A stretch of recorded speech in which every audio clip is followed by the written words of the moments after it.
Captain Kim Day stood on the bridge of the Terran Confederacy warship Vengeance. The stars outside twisted and bent as his fleet dropped out of hyperspace. The blue glow of the engines faded, leaving only the cold light of distant suns.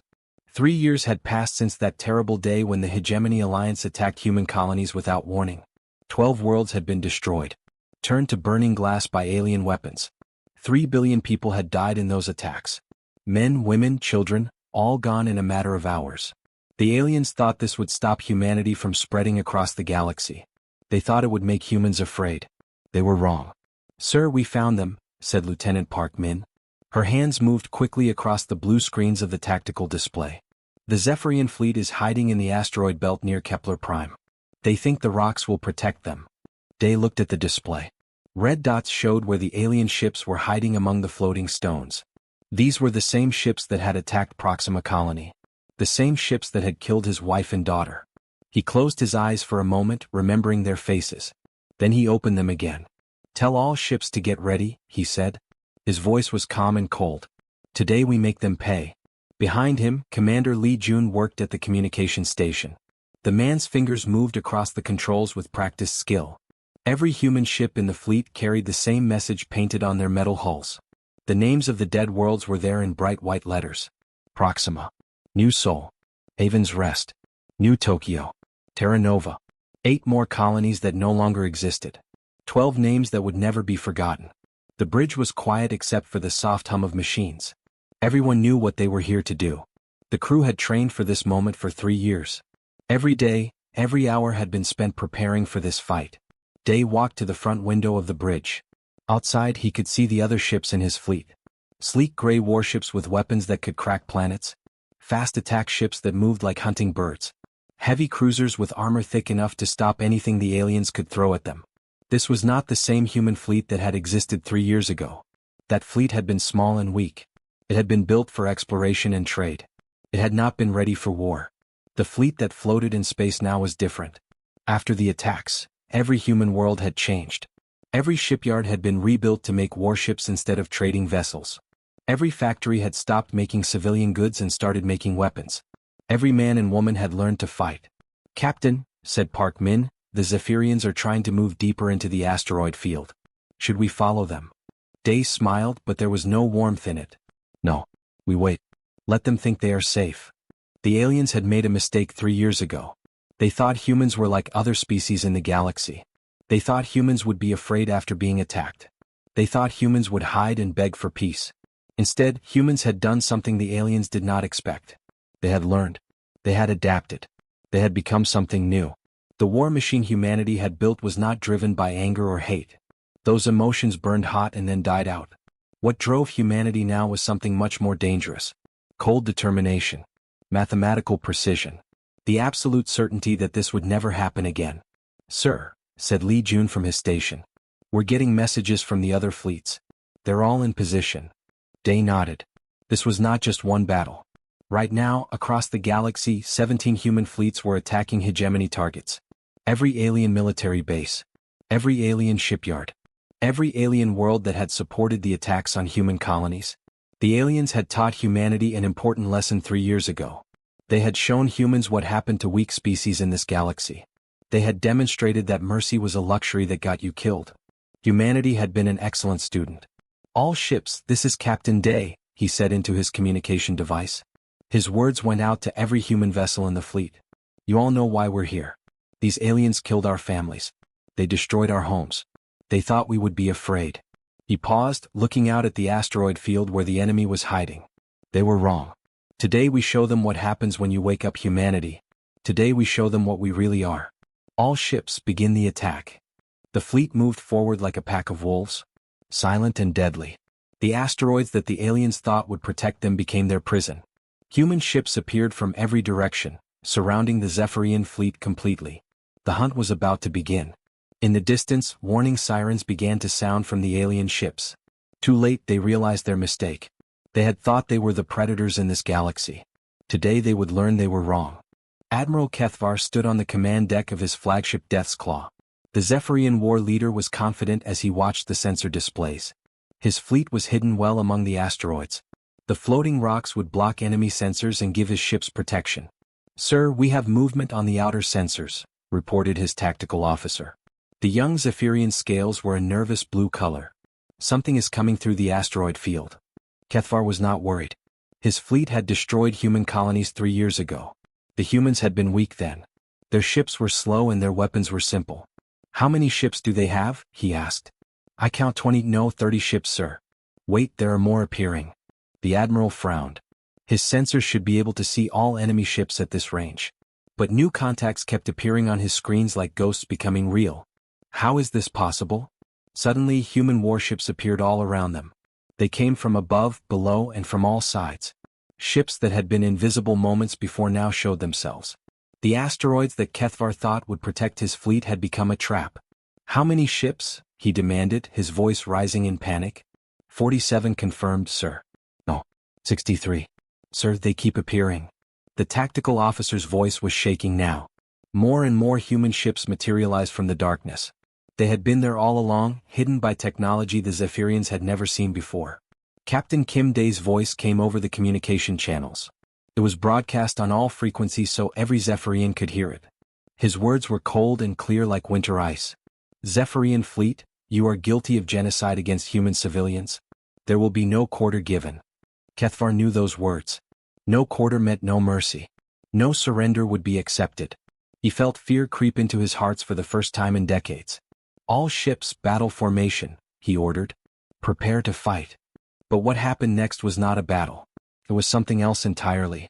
The human ships moved like they were controlled by one mind.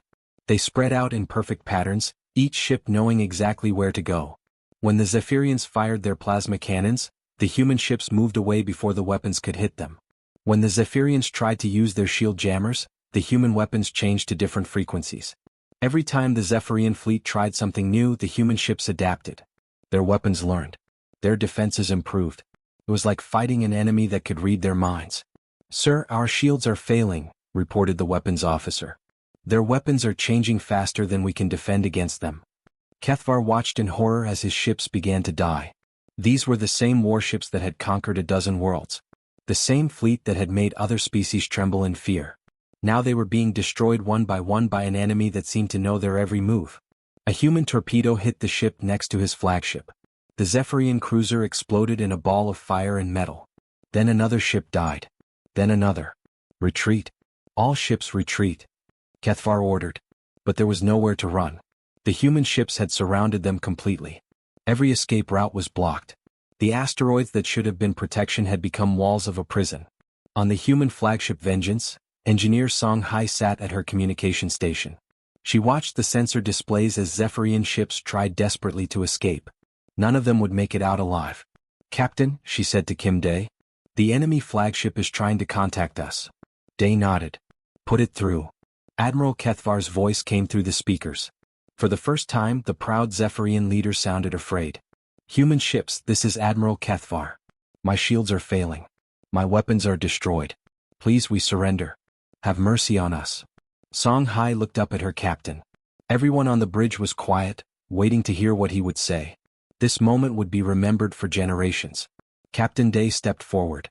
His voice was calm and cold when he answered. "You taught us that mercy is weakness. We learned the lesson well." Those words went out across all frequencies. Every ship in both fleets heard them. Every Zephyrian knew that their deaths had been decided 3 years ago when they attacked human families. The human weapons fired again. Kethvar's flagship shook as missiles hit its hull. The lights went out. The engine stopped working. Emergency alarms screamed through the ship. "Sir, we have hull breaches on all decks," shouted a damage control officer. "Life support is failing." Kethvar sat in his command chair and watched his fleet die around him. Ship after ship exploded in bright flashes of light. The humans showed no mercy. They gave no second chances. In less than an hour it was over. Every Zephyrian ship was destroyed. Every crew member was dead. The asteroid field was full of burning metal and frozen bodies. The last Zephyrian ship died in silence. No survivors. No witnesses. Only the cold mathematics of revenge. Captain Dae looked out at the wreckage floating in space. 3 years ago, these same aliens had killed his family. Now they would never kill anyone again. The hunters had become the hunted. And humanity had learned to hunt very well indeed. Dr. Choi once sat deep underground beneath the city of Seoul. The command center around him was filled with glowing screens and the quiet hum of computers. Above his head, the city continued its normal life. People went to work, children played in parks, families ate dinner together. They did not know that far across the galaxy, their species was destroying entire civilizations. The room was dark except for the light from dozens of displays. Each screen showed a different part of the galaxy where human fleets were attacking. Choi could see them all from his chair. 17 different battles happening at the same time.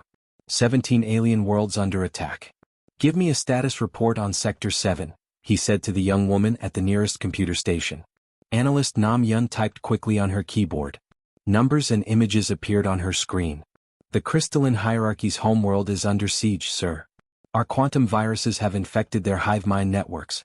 The aliens are losing their ability to think together. Estimated time until complete neural collapse is 6 hours. Choi nodded and made notes on his tablet. The crystalline hierarchy was a species that shared one giant mind. All of their people were connected by quantum energy. They thought together, planned together, fought together. It made them very strong. But it also made them weak. When humans attacked their shared mind with computer viruses, the entire species began to fall apart. Soon they would not be able to think at all. What about Sector 12? Choi asked. Nam Yun switched to a different display. This one showed a world covered in giant mushroom forests. The Spore Mind Collective on Mycos 7 has been neutralized.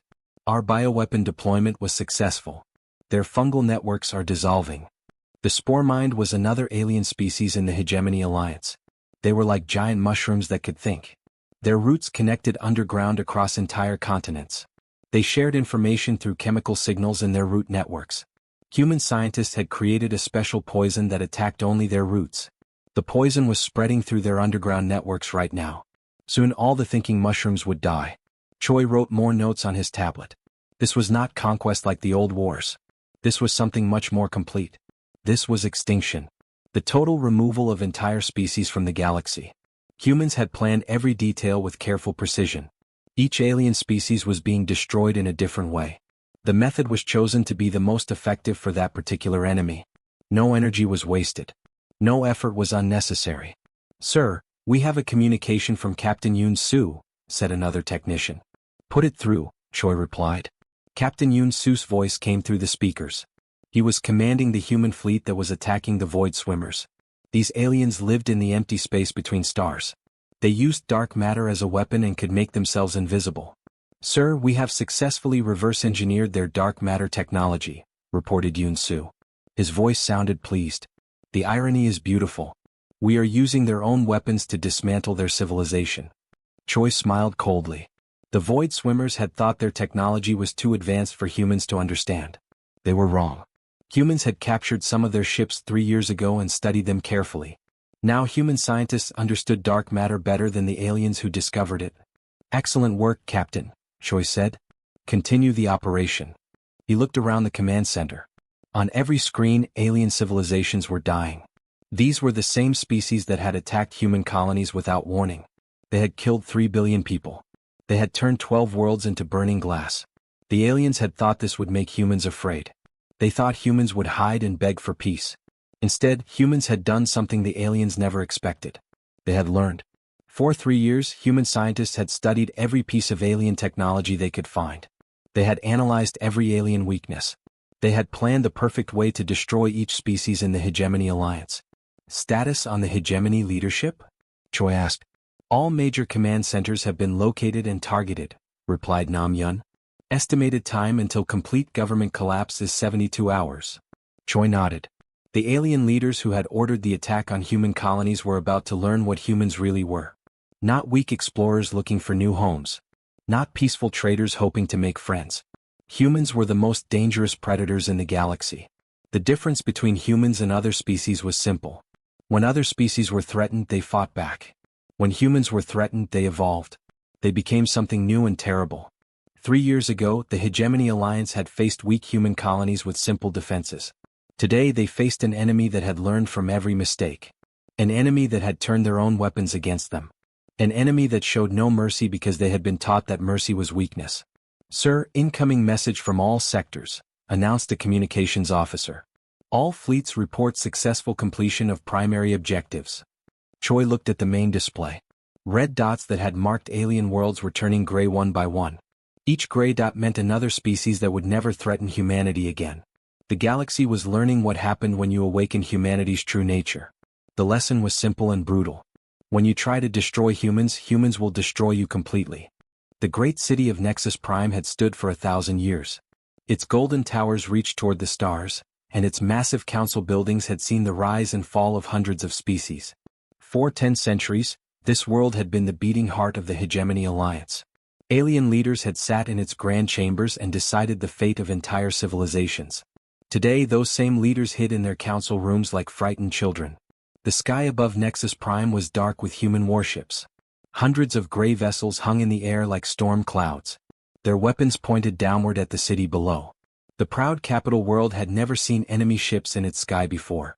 Its people had never known what it felt like to be conquered. In the council chamber, 4 alien leaders sat around a crystal table. These were the beings who had ordered the attack on human colonies 3 years ago. They had killed 3 billion people without a second thought. They had burned 12 worlds and believed they were teaching humans their place in the galaxy. Now they learned what their place truly was. The air in the center of the room began to shimmer. Blue light swirled and formed shapes. 3 figures appeared as if from nowhere. Captain Kim Dae stood in the middle, wearing a simple human military uniform. On his left was Marine Kong Min, a young man with cold eyes. On his right was Marine Bae Sol, a woman whose hand rested on her weapon. The alien leaders stared at them in terror. These were not the weak humans they remembered from 3 years ago. These humans looked like predators who had come to collect a debt. We surrender," said the representative of the crystalline hierarchy. Its voice was like breaking glass. The crystal being's body was dim and cracked. Most of its species was already dead from the human virus attacks. "Name your terms. Anything you want." Captain Dae looked down at his tablet. He read from it like he was reading a shopping list. His voice was calm and cold. "Complete dissolution of your governments. Relocation to designated reservation worlds. Total technological disarmament. These terms are not negotiable." The Sporemind Collective's representative was a tall mushroom creature. It swayed back and forth in desperation. Most of its species was dying from human bioweapons. Soon it would be the last of its kind. "Please show mercy," it begged. "We offer tribute, technology, our complete submission. We will give you anything you want." Day looked up from his tablet. His eyes were like winter ice. "You wanted to teach the universe that humans were dangerous. Congratulations. Class is in session." The 4th alien leader was from the Void Swimmers. It looked like a shadow with glowing eyes. "Surely we can make some arrangement. We are willing to negotiate." "There is nothing to negotiate," interrupted Day. Lieutenant Han Su stepped forward. He was a thin man with sharp features. In his hands was a data pad that glowed with information. He placed it on the crystal table in front of the alien leaders. "These files contain the location of every hegemony leader, their families, their hidden bases, their escape routes," Han Su said. "We have been watching you for 3 years. There is nowhere to run." The alien leaders looked at the data pad in horror. The screen showed pictures of their secret homes. Maps of their hidden bunkers. Names of their children and relatives. The humans knew everything about them. "How is this possible?" whispered the Zephyrian representative. It was a tall reptile with silver scales. "Our security was perfect. Our secrets were protected." Day smiled, but there was no warmth in it. "You taught us that in this galaxy only the strong survive. We became strong. You taught us that mercy is weakness. We stopped being merciful. You taught us that information is power. We learned to gather information very well." The crystal being tried to stand, but its legs were too weak. "Our people? What will happen to our people?" "Your people will live," said Day. "On reservation worlds. Under human supervision. Your weapons will be destroyed. Your factories will be dismantled. Your governments will be dissolved. You will never again have the power to hurt innocent families." The mushroom creature made a sound like crying. "We had families too. We had children." "Yes," said Day. "And when you decided to kill our children, you decided the fate of your own." Marine Bae Sol stepped forward. She was a small woman, but her presence filled the room. "The transport ships are waiting outside. You have 1 hour to gather your personal belongings. Then you will be relocated to your new homes." "What if we refuse?" asked the Void Swimmer. Captain Day consulted his tablet again. "Refusal is not an option. The alternative to relocation is extinction. You may choose." The alien leaders looked at each other. They had once commanded fleets that could destroy stars. They had ruled an empire that spanned 1,000 worlds. Now they were prisoners begging for their lives from 3 humans in simple uniforms. "We accept your terms," said the crystal being. "Good," said Day. He put away his tablet. "The lesson is over. Class dismissed." The 3 humans disappeared in blue light, leaving the alien leaders alone with their fear. Outside, the human warships waited patiently in the sky. The galaxy was learning a new truth. Humans were no longer the frightened species hiding in the corner. They were the teachers now. 6 months had passed since the last hegemony fortress was destroyed. The galaxy was quiet now. Where once there had been the sounds of war, there was only silence. The Great Council chamber on Station Unity had not seen such a gathering in decades. Representatives from hundreds of worlds had come to hear what the humans would say. Ambassador Koda stood at the center of the Great Hall.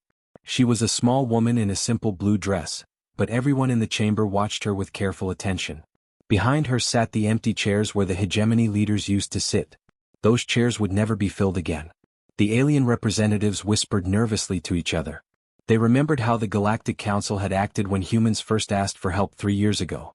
The Council had refused to intervene when human colonies were being destroyed. They had said it was not their problem. They had watched as 3 billion humans died and done nothing. Now they waited to hear what humanity's response would be. Koda stepped forward to the speaking platform. Her voice was calm and gentle when she began to speak. "The Terran Confederacy extends an offer of peace and trade to all galactic civilizations. We seek friendship, cooperation, and mutual prosperity." The alien representatives looked at each other with surprise. Many had expected threats and demands for revenge. Instead, the human ambassador was offering peace. Around the chamber, beings from a dozen different species began to relax. Some even smiled with relief. However, Koda continued, and the entire chamber fell silent again. Every alien held their breath waiting for what came next. "Let us be perfectly clear about one thing. The price of attacking humanity is extinction. Not defeat. Not subjugation. Extinction." The word hung in the air like a cold wind. No one moved. No one spoke. The aliens had heard rumors about what happened to the Hegemony Alliance. Now they were about to see the truth. Behind Koda, a massive holographic display activated. The screen showed images from the war that had just ended. Alien fleets that had once conquered worlds were disappearing in flashes of light. Proud civilizations that had ruled for thousands of years were being reduced to nothing in a matter of hours. The display showed the crystalline hierarchy homeworld. Their crystal cities had been beautiful once, reaching toward the sky like frozen music. Now they were dark and empty. The quantum virus had destroyed every thinking crystal on the planet. It showed Mycos 7, where the Sporemind Collective had grown their fungal forests for millennia. The great mushroom networks that had covered continents were now brown and rotting. The bioweapon had killed every spore, every root, every trace of their civilization. Commander Obin stepped forward from his place behind the ambassador. He was a tall man with gray hair and cold eyes. In his hand was a small device that projected information into the air.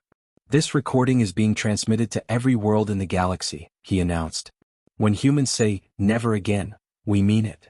The display showed more images. Hegemony leaders who had once commanded star fleets were now living in small houses on reservation worlds. Their children attended human schools where they learned human history. Their weapons had been destroyed. Their technology had been taken away. They would never again have the power to hurt anyone. In the council chamber, a representative from the Aquatic Federation raised a tentacle.